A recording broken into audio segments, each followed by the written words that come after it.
اور یہ غور سے سن لیں، یہ اسلام کے بنیادی ارکان ہیں جو بچپن میں ہم نے یاد بھی کیے ہیں۔ دا بیسک 5 پلرز آف اسلام، اسلام کے 5 بنیادی ارکان۔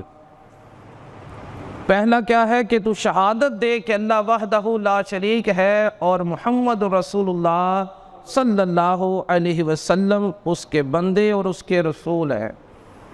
پہلی چیز توحید و رسالت کی گواہی ہے، دوسری چیز نماز ہے، اور تیسری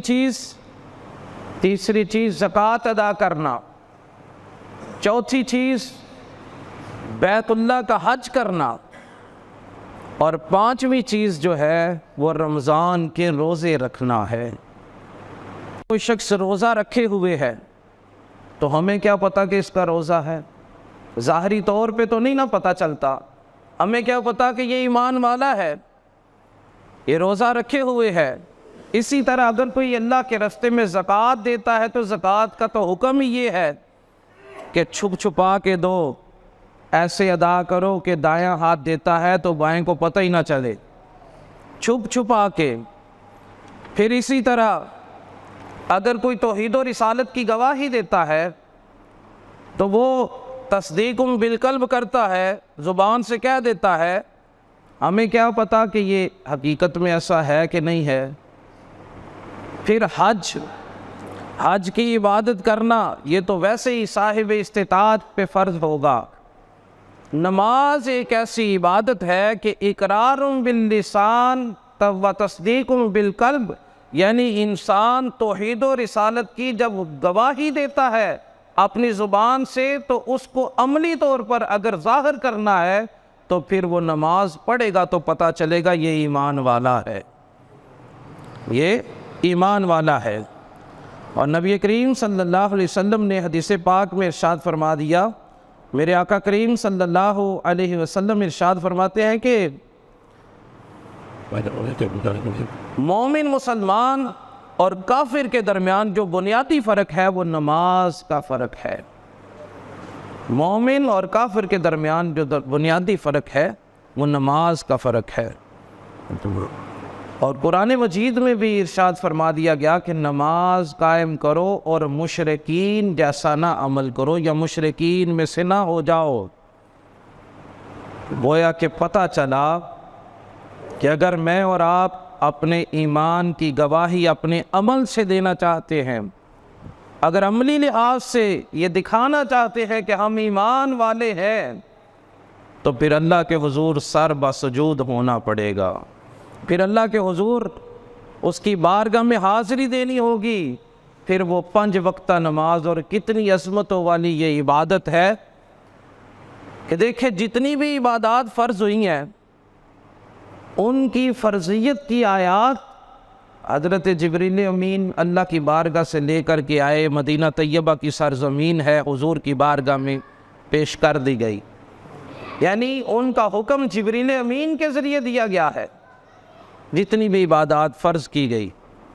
مگر نماز کا حکم اور نماز کی اہمیت اور نماز کتنی اللہ رب العالمین کے ہاں اہم عبادت ہے، اس کا حکم جبریل امین کے ذریعے نہیں دیا، اور اس کا حکم یوں بھی نہیں دیا کہ تم پر نماز فرض کر دی گئی ہے، نہیں، بلکہ جب نماز کے بارے میں امت کو پیغام دینا مقصود تھا تو حکمن نہیں دیا، بلکہ معراج پہ اپنے محبوب کو بلایا، معراج پہ بلایا، اور پھر معراج پہ جانے والا کون ہے؟ امام الانبیاء، اور بلانے والا کون ہے؟ رب العالمین۔ اور مکان کی تمام چیزیں ختم ہو چکی ہیں، اب لا مکان ہے، سدرۃ المنتہا سے آگے ہے، وقاب قوسین او ادنی کی منزلیں ہیں، اور پھر ملاقات ہوتی ہے، اور پھر ملاقات کے بعد وہ عظیم المرتبت ہستی وہ رب العالمین۔ یہ دیکھیں یہاں پہ ہمیں آداب بھی بتائے جا رہے ہیں کہ جب مہمان ہماری مرضی کا آتا ہے تو جاتی دفعہ اس کو تحفے تحائف بھی دے کے بیچتے ہیں۔ اب وہ مہمان امام الانبیاء ہے، تو پھر جب آپ واپس آنے لگے تو آپ کو آپ کی امت کے لیے 50 نمازوں کو تحفے کے طور پر عطا کر دیا گیا۔ اور جو 5 رہ گئی ہیں وہ ساری بات بچہ بچہ جانتا ہے، مگر اللہ تبارک و تعالیٰ نے یہ بھی اعلان فرما رکھا ہے محبوب تمہاری امت پڑھے گی 5، میں ان کو اجر 50 کا عطا کرتا چلا جاؤں گا۔ تو نماز کی فرضیت کی آیت جو ہے، یا نماز کی فرضیت کیسے ہوئی کہ نماز کتنی بڑی عبادت ہے کہ اس کے فرض کرنے کے لیے رب تبارک و تعالیٰ نے معراج کی رات کو منتخب فرمایا۔ اسی سے اس کی اہمیت کا اندازہ ہو جاتا ہے کہ نماز کتنی اہم ہے۔ اگر ہم اپنی زندگیوں پر غور کریں تو اپنے ذاتی معاملات، یہ 24 گھنٹے کی زندگی، ہم اپنی ذاتی آسائشوں، ذاتی سکون کے لیے دن رات کوشش کرتے رہتے ہیں۔ پوچھا جائے جناب کدھر ہیں؟ کاروبار کے سلسلے میں فلاں شہر میں آیا ہوں۔ کدھر ہے جناب؟ فلاں جو ہے وہ سامان آ رہا ہے تو اس وقت ابھی میں دکان پہ ہی ہوں۔ فلاں کام ہے تو اس سلسلے میں آیا ہوں۔ یہاں کیا کر رہے ہیں؟ بس وہ ایک بزنس ڈیل تھی، اس سلسلے میں جانا ہے۔ فلاں جگہ پہ کیوں گئے تھے؟ جناب ایک کاروبار کے سلسلے میں گیا تھا، پتہ چلا تھا وہاں بزنس کی نئی ایک ڈیل چل رہی ہے۔ فلاں کام ہے، یہ کام ہے، ہوگا کیا؟ آسانیاں پیدا ہو جائیں گی۔ آسانی ہوگی تو پھر کیا؟ زندگی میں سکون آ جائے گا۔ کون سی زندگی میں سکون؟ یہ 40-50 سال کی زندگی، یہ 60 سال، حد 80 سال کی زندگی میں سکون؟ سنو، یہ تو زندگی ہے ہی نہیں ہے۔ زندگی تو وہ ہے جو اس موت کے بعد زندگی شروع ہونے والی۔ موت کو سمجھے ہے غافل اختتام زندگی، علامہ اقبال نے کہا تھا موت کو سمجھے ہے غافل اختتام زندگی ہے یہ شام زندگی صبح دوام زندگی۔ یہ تو اصل زندگی کی آغاز ہے۔ ابھی یہ جو موت ہے یہ تو اصل زندگی کا آغاز ہے، اور اس زندگی میں جو راحت اور سکون ملنے والا ہے وہ نمازی کو ملنے والا ہے۔ نماز کا حکم قرآن مجید، قرآن مجید کس کا کلام؟ اللہ تبارک و تعالیٰ کا کلام، رب العالمین کا کلام، کسی عام کا کلام نہیں ہے۔ میں چھوٹی سی بات اکثر یہ عرض کیا کرتا ہوں کہ جب کرونا آیا تھا نا، کرونا کے دنوں میں، تو ایک نوٹیفیکیشن پولیس آفس سے بھی اور ڈی سی آفس سے بھی وہ بھیج دیا گیا تھا، ہمیں مسجدوں میں بھی آ گیا اور دیگر مقامات پہ بھی، جی گیدرنگ نہیں کرنی ہے، اکٹھے نہیں ہونا، اور اگر آپ نے جماعت قائم بھی کرنی ہے تو آپ نے 6-6 فٹ کا فاصلہ رکھنا ہے، مسجدوں میں نشان لگائیں، صفیں اٹھا دیں۔ صفیں بھی اٹھا دی گئی، نشانات بھی لگا دیے گئے، اور نمازی بیچارے جو تھے پریشان، وہ صفوں میں فاصلہ کر کے کھڑے ہوتے تھے۔ کیا ہر مسجد میں وہ ڈی سی صاحب آتے تھے چیک کرنے کے لیے؟ نہیں آتے تھے، بس اس کا حکم ہی کافی تھا۔ یہ تو عام دنیا کا آفیسر ہے، میرا رب وہ ہے جو اپنی شان کے مطابق ہر جگہ پر اپنے بندے کو دیکھ رہا ہے، اور وہ فرماتا ہے کہ نماز قائم کرو۔ نماز کا حکم اس نے دیا ہے، اور پھر صرف ایسے ہی نہیں ہے کہ نماز کا حکم صرف ایک دفعہ دے دیا، 2 دفعہ۔ مفسرین فرماتے ہیں کہ قرآن مجید میں 700 مقامات ایسے ہیں جس میں میرے اور آپ کے رب نے ہمیں نماز کا حکم دیا ہے۔ ایک دفعہ نہیں، 2 دفعہ نہیں، 700 مقامات ایسے ہیں کہ جن میں مجھے اور آپ کو، میرا اور آپ کا رب وہ ارحم الراحمین، میں اور آپ کسی کو 1 دفعہ 2 دفعہ 3 دفعہ پہ بات کریں اور وہ بات کو نہ مانے تو ہماری کیفیت کیا ہو جاتی ہے؟ ہم کتنے ناراض ہو جاتے ہیں کہ یار میں نے اس کو کتنی دفعہ کہا یہ میری بات ہی نہیں مانتا، بس میں نے اس سے بات ہی نہیں کرنی۔ جب میری بات ہی نہیں ماننی تو پھر میں اس سے گفتگو کیوں کروں؟ رب نے 700 مرتبہ کم و بیش قرآن میں حکم دیا نماز پڑھنے کا، اور وہ بندہ کتنا بد نصیب ہے کہ وہ قرآن کی 700 آیتوں کا حکم پس پشت ڈال دیتا ہے، اور ندا کرنے والا حی علی الصلاۃ، حی علی الصلاۃ کی جو ہے وہ صدائیں دیتا رہتا ہے، اور بندہ کہتا ہے کہ میں تو مصروف ہوں، میں نہیں چاہوں گا، میں نے نماز بس ٹھیک ہے پڑھ لوں گا، کبھی موقع ملا تو پڑھ لوں گا۔ جب اذان ہو تو ایک بات ذہن میں رکھ لیجئے گا، نماز سے عدم توجہ کرنے والے لوگ جب اذان سنیں تو ایک بات کو ذہن میں رکھ لیں کہ یہ صرف اذان ہی نہیں ہے، اس کے مقابلے میں جب میں نے لبیک کہنا ہے، جب میں نے اس کے مقابلے میں مسجد میں حاضر ہونا ہے، تو میں نے قرآن کی 700 آیتوں پہ عمل کرنا ہے۔ اور اگر میں نماز کے لیے مسجد میں حاضر نہیں ہوگا تو میں نے 700 قرآن کی آیات کا انکار کر دیا، معاذ اللہ۔ اللہ ہمیں محفوظ فرمائے۔ آج کثیر تعداد نماز کی اہمیت ہی نہیں رہی دل میں۔ حضور نے بڑے خوبصورت انداز میں سمجھایا، اور حضور کا سمجھانے کا انداز بڑے ہی کمال کا ہے۔ آقا کریم فرمانے لگا، میرے صحابہ مجھے بتاؤ کہ اگر کسی شخص کے گھر کے باہر ایک نہر ہو اور وہ روزانہ 5 دفعہ اس میں غسل کرتا ہو تو کیا اس کے جسم پر کوئی میل کچیل رہ جائے گی؟ صحابہ عرض کرنے لگے، حضور 5 مرتبہ غسل کرنے والا تو میل کچیل سے بالکل پاک ہو جائے گا، اس کے جسم پر کوئی میل نہیں رہے گی۔ غسل کرنا اور پاکی یعنی ویسے ہی ٹھنڈک حاصل کرنے کے لیے پانی اپنے جسم پر بہا لینا، ان دونوں میں فرق ہے۔ غسل میں انسان جو ہے وہ مکمل پاکیزگی حاصل کرتا ہے۔ حضور نے فرمایا کہ کیا کوئی ناپاکی رہ جائے گی اس کے جسم پر؟ عرض کیا حضور وہ تو بالکل پاک ہو جائے گا۔ پھر حضور نے فرمایا، سنو میرے صحابہ، جو 5 وقت کی نماز پڑھتا ہے ایسے ہی وہ گناہوں سے پاک ہو جاتا ہے۔ 5 وقت کا نمازی۔ مومن مسلمان اور کافر کے درمیان بنیادی فرق ہی نماز کا ہے، بنیادی فرق نماز کا ہے۔ نماز نہیں پڑھتا تو گویا کہ اس نے کافروں جیسا عمل کیا ہے۔ اور بڑے سارے فقہاء ایسے ہوئے ہیں کہ جو نماز نہ پڑھنے والے پر کفر کا حکم لگاتے تھے، بڑے سارے فقہاء ایسے بھی ہوئے ہیں۔ مگر عجیب سا ایک ہمارے ہاں یہ ٹرینڈ چل گیا ہے کہ نماز کی اہمیت ہی ختم ہو گئی۔ نماز کے بارے میں جو ہے وہ اس طرح کے معاملات نہ رہے۔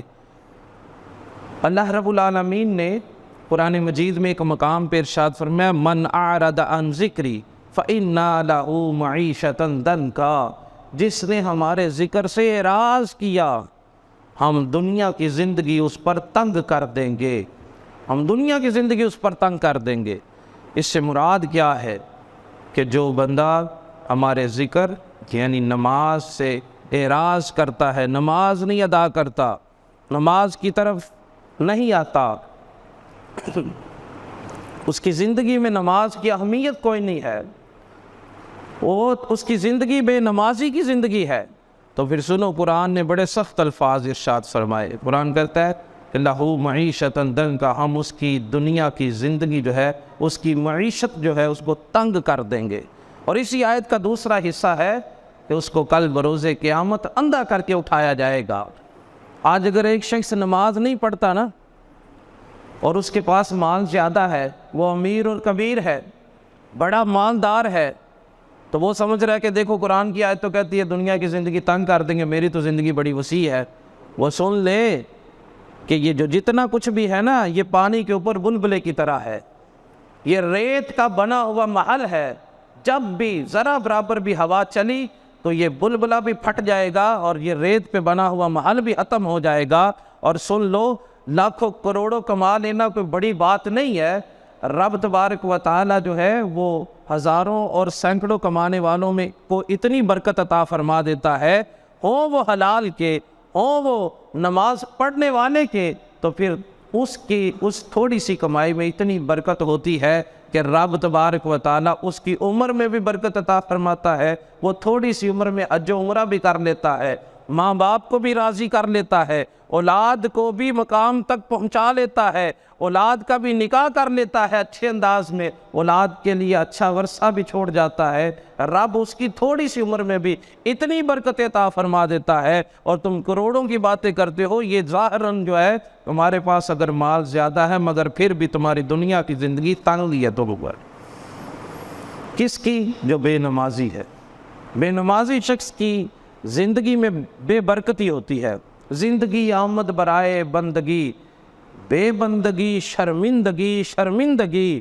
زندگی تو نام ہی بندگی کا ہے، زندگی تو نام ہی بندگی کا ہے۔ 5 وقت رب تبارک و تعالیٰ کی طرف سے ندا ہوتی ہے، اس کا منادی ندا دیتا ہے، اور اللہ تبارک و تعالیٰ کی طرف سے ہمیں بلایا جاتا ہے، اور سن لے کل بروز قیامت سب سے پہلا سوال جو ہوگا، حضور نے ارشاد فرمایا اس حدیث پاک کو مشکات شریف میں بھی، ابن ماجہ میں بھی، مصنف ابن ابی شیبہ کے اندر بھی، اور اسی حدیث کو جو ہے وہ دارمی کے اندر بھی، اسی حدیث پاک کو جو ہے وہ دیگر کتب ابن ماجہ کے اندر بھی نقل کیا گیا۔ حضور ارشاد فرماتے کل بروز قیامت جب سب سے پہلا سوال ہوگا تو وہ نماز کے بارے میں ہوگا، اور اگر نماز درست ہوئی تو پھر وہ شخص نجات بھی پا گیا اور وہ کامیاب بھی ہو گیا۔ اس حدیث پاک کا جو دوسرا حصہ ہے وہ آج کل بڑا اہم ہے۔ حضور کی ساری باتیں بڑی اہم ہیں، مگر آج کل کیوں اہم ہے؟ وہ اس وجہ سے، اور میں نے اتنے حوالے بھی اس وجہ سے دیے ہیں کہ اس میں ارشاد فرمایا جاتا ہے کہ حضور فرماتے اللہ تبارک و تعالیٰ فرمائے گا فرشتوں اس بندے کی نمازیں جو ہیں وہ دیکھو کتنی ہیں، اگر نمازوں میں کوئی کمی بیشی ہوگی تو ارشاد فرمایا جائے گا کہ فرشتوں میرے بندے کے نوافل دیکھو کتنے ہیں، اور اس کی نمازیں جو ہے ان کی کمی بیشی کو نوافل کے ذریعے پورا کر دیا جائے گا، اور پھر اس کو جنت میں داخل کر دیا جائے گا۔ اور میں نے یہ کیوں کہا تھا کہ آج کے زمانے میں اس کی ضرورت زیادہ ہے۔ آج ایک فتنہ آ چکا ہے جو یہ کہتا نظر آتا ہے کہ جناب کل کو پوچھا تو صرف فرض نمازوں کا جانا ہے، اللہ نے تو فرض نمازوں کا پوچھنا ہے، تو یہ فرض کا ہی پوچھا جانا ہے، یہ نفل، یہ سنتیں، یہ تو مولویوں نے بنائی ہوئی ہیں، یہ تو کوئی ضروری نہیں ہے۔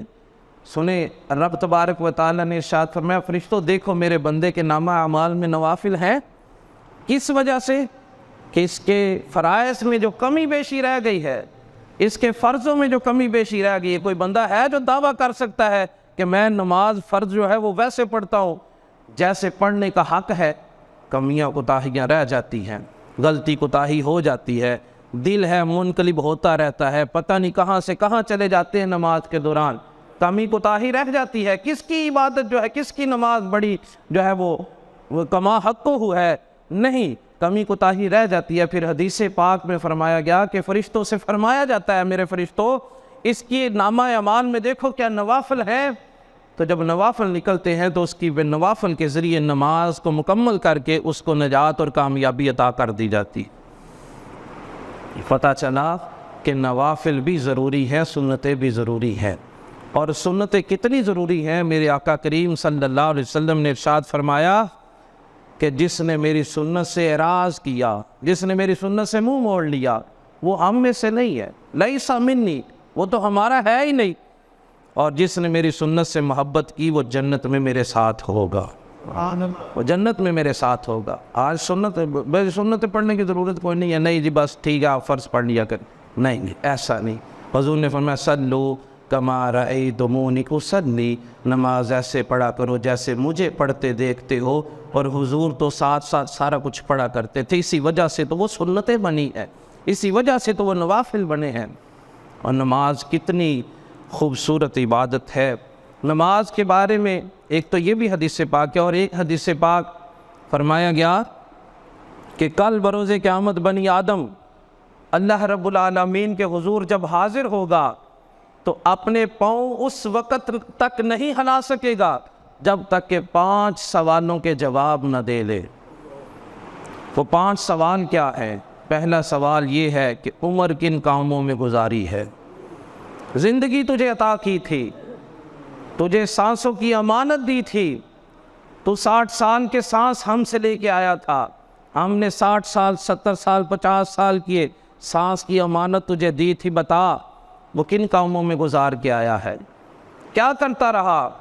دنیاوی زندگی کی بہتری کے لیے کوششیں کرتا رہا، حالانکہ ہم نے قرآن کے اندر تجھے جگہ جگہ بتایا تھا کہ دنیا کی زندگی تو دھوکہ اور فراڈ ہے، یہ تو بس کھیل تماشا ہے، لہو و لعب ہے۔ تو کون سی زندگی کی بہتری کے لیے کوشش کرتا رہا؟ اپنی زندگی لوگوں کے لیے جی کے آ گیا ہے، کہتا تھا میں اولاد کے لیے آسانیاں پیدا کر جاؤں گا۔ کیا ہم نے یہ ذمہ داری تیری لگائی تھی؟ ہم تو قرآن میں کہتے رہے ہیں کہ دنیا کے اندر جو بھی ذی روح ہوگا اس کا رزق ہمارے ذمے ہے، تو ایویں رزاق بنا پھرتا تھا۔ تجھے تو یہ زندگی اس لیے دی تھی کہ زندگی میں اپنے آنے والی زندگی کی کوشش کر لے، یا ایھا الذین آمنوا اتقوا اللہ ولتنظر نفس ما قدمت لغد واتقوا اللہ ان اللہ خبیر بما تعملون۔ لوگو جان لو اور ڈرو اللہ سے، اور ہر جان یہ غور کرے کہ اس نے کل کے لیے اپنے رب کے حضور کیا بھیجا ہے، اور اللہ دیکھ رہا ہے جو کچھ تم عمل کرتے ہو۔ اور پھر دوسرا سوال ہوگا، بتا تو نے جوانی کن کاموں میں گزاری ہے؟ جوانی کن کاموں میں گزاری؟ میں نماز اس لیے نہیں پڑھتا کہ میں بس وہ کام پہ گیا ہوتا ہوں۔ آپ باقاعدہ طور پہ پریکٹیکل مسلمان کیوں نہیں بنتے؟ وہ میں نے یورپ جانا ہے اس لیے داڑھی نہیں رکھ رہا، میں نے فلاں ملک کا ویزا لینا ہے تو وہاں پہ ریکوائرمنٹ بڑی سخت ہے۔ اور بیٹا تجھے کس نے کہہ دیا کہ تو نے تب تک زندہ رہنا ہے؟ تیرے پاس کب گارنٹی آ گئی کہ تو نے اگلے دن بھی زندہ رہنا ہے؟ تجھے اگلا سانس بھی آنا ہے ابھی۔ تو اپنے رب کے حضور جھک جا، جس رب نے تجھے دنیا میں بھی عظمت عطا فرمانی ہے، آخرت میں بھی عظمت عطا فرمانی۔ بڑے سارے لوگ بیچارے پریشان پھرتے رہتے ہیں، ان سے کہا جائے جناب فلاں وظیفہ کریں تو آپ کو آرام آ جائے گا، تو کہتے جناب وظیفے سے آرام کیسے آتا ہے؟ دوائی لیں گے تو آرام آئے گا۔ آرام دینے والی ذات کون ہے؟ رب تبارک و تعالیٰ کی۔ وہ چاہے تو سارے زمانے کی دوائیاں لیتے رہو، آرام نہ عطا کرے، اور چاہے تو مٹی کے ساتھ آرام عطا فرما دے، اور چاہے تو دوائی کھانے سے آنکھوں کا علاج نہ ہو، اور اگر رب چاہے تو یوسف علیہ السلام کی قمیض کے ذریعے ان کے باپ کی آنکھوں کا علاج ہو جایا کرے۔ کبھی قمیض کے ذریعے بھی آنکھوں کی بینائی آئی ہے؟ رب چاہے تو قمیض آنکھوں پہ رکھنے سے بھی بینائی مل جاتی ہے۔ تو لہٰذا اپنے رب کے حضور جھک جاؤ۔ یہ نوجوان اپنی نوجوانی کے قیمتی لمحات کو بس ایسے ہی بس کام کی تلاش میں ہے جناب، وہ باہر کا ویزا آ جانا ہے تو پھر باہر جانا ہے، فلاں کام کرنا ہے، جی کیا کرتے ہیں بس وہ اپلائی کیا ہوا ہے، بس وقت ہے، وہ 6 مہینے لگ جاتے ہیں، تو وہ میرا بھائی تو وقت نہ ضائع کر۔ سنو حضور نے فرمایا جو کل بروز قیامت کچھ لوگ ایسے ہوں گے کہ جن کو عرش کا سایہ ملے گا، ان عرش کا سایہ حاصل کرنے والوں میں ایک وہ شخص بھی ہے کہ جس کا دل مسجد میں لگا رہتا ہے، دل مسجد میں لگا رہتا ہے۔ وہ کیسے کہ فجر کی نماز پڑھ کے گیا تھا تو اب گھڑی دیکھ رہا ہے یار ظہر کا وقت ہو تو میں پھر مسجد میں حاضر ہو جاؤں، پھر مسجد میں حاضر ہو جاؤں۔ جس سے پیار ہوتا ہے، جس سے بڑی محبت ہوتی ہے، جس سے لگاؤ ہوتا ہے، انسان اس کی کال کا بھی انتظار کرتا ہے، اس کے میسج کا بھی انتظار کرتا ہے۔ یار ابا جی کی کال نہیں آئی، پتہ نہیں آج ٹھیک تو ہیں، کہاں ہیں، کیا کر رہے ہوں گے، میں نے فلاں چیزیں منگوانی تھی، آج کال ہی نہیں آئی ابا جی کی، مجھے تو بڑا ان سے جب تک بات نہ کر لوں تو مجھے سکون نہیں آتا۔ اور سنو رب بھی فرماتا ہے بندے 5 وقت تو بھی آیا کرنا میری ملاقات کے لیے، تو بھی آیا کر میری ملاقات کے لیے، مسجد میں آیا کر، میرے حضور سجدہ کیا کر۔ اور سن جب تو سجدہ کرتا ہے تو تو میرے سب سے زیادہ قریب ہوتا ہے۔ پتہ نا جی، جب انسان سجدہ کرتا ہے تو رب کے زیادہ قریب ہوتا ہے۔ اسی طرح نماز جو ہے وہ ہمیں ظاہری اور باطنی بڑی ساری بیماریوں سے بچاتی ہے۔ نماز پڑھنے والا شخص جو ہے وہ چونکہ پاکیزہ رہتا ہے، باوضو رہتا ہے، اور جو شخص باوضو حالت میں سوتا ہے اگر رات کے وقت اس کی روح کو قبض کر لیا جائے تو امام الانبیاء ارشاد فرماتے ہیں کہ اس کا خاتمہ شہداء کے ساتھ کیا جائے گا، اس کو کل بروز قیامت شہیدوں کے ساتھ اٹھایا جائے گا، اور فرشتے اس کی حفاظت کرتے ہیں جو باوضو رہتا ہے۔ آج نماز کی اہمیت ہماری زندگی سے ختم ہو گئی۔ آج ہم نماز کو جو ہے وہ پس پشت ڈالتے ہیں۔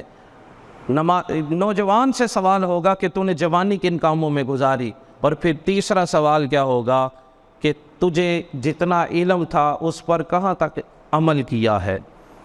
الفاظ تو دیکھیں، جتنا تجھے علم تھا اس پر عمل کہاں تک کیا ہے۔ آج علم سب کے پاس ہے، سب کو پتہ ہے کہ نماز کا حکم 700 آیتوں کے تحت دیا گیا ہے، قرآن پاک کے تحت۔ نماز کے بارے میں حضور نے فرمایا ہے کہ بے نمازی کا جو عمل ہے یہ کافروں والا عمل ہے، اور من ترک الصلاۃ متعمدا فقد کفر، جس نے جان بوجھ کے نماز کو ترک کیا ہے، نماز کو چھوڑا ہے، اس نے کفر کیا ہے۔ سب کو پتہ ہے۔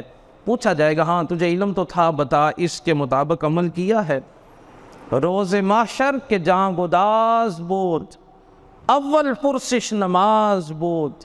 کل بروز قیامت جب جان پگھل رہی ہوگی جب بڑا سخت دن ہوگا تو پہلا سوال نماز کا کیا جائے گا، اور پھر پوچھا جائے گا ہاں تو نے مال کہاں سے کمایا، مال کہاں سے کمایا۔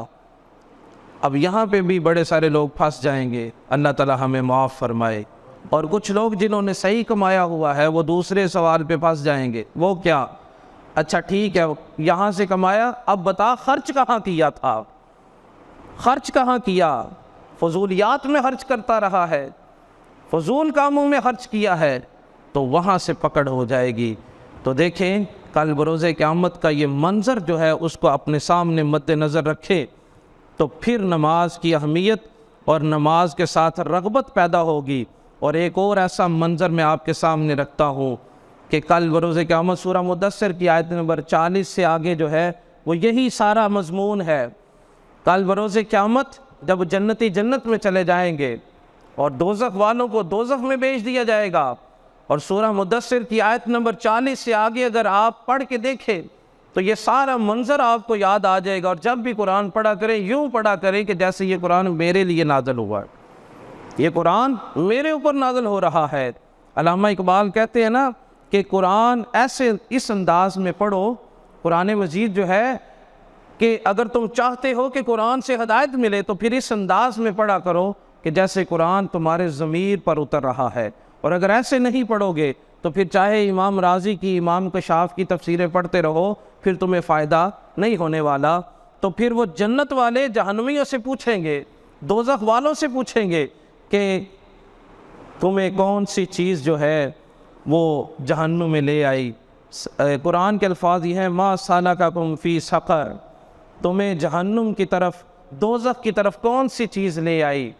تو پہلا جواب جو جہنمی دیں گے نا وہ قرآن کے الفاظ ہیں، وہ کہیں گے قالو لم نک من المصلین، ہم نماز نہیں پڑھتے تھے، ہم نماز نہیں پڑھتے تھے۔ اب جب اذان ہوگی نا تو یہ ذرا آیت سامنے رکھ لیجئے گا۔ میں نے دو باتیں عرض کی، وہ لوگ جن سے نماز میں سستی ہو جاتی ہے، جب بھی اذان ہو تو دو باتیں اپنے ذہن میں بٹھا لے۔ وہ دو باتیں کیا ہے؟ پہلی بات کہ بندہ ناچیز اگر تو نے نماز نہ پڑھی تو تو نے 700 آیتوں کا انکار کیا قرآن کی۔ اور سن لے کل بروز قیامت جب جنتی جہنمیوں سے پوچھیں گے کہ تم جہنم میں کیوں آئے ہو تو وہ کہیں گے ہم نماز نہیں پڑھتے تھے، لہذا اٹھو اور اپنے رب کا حکم پورا کرو۔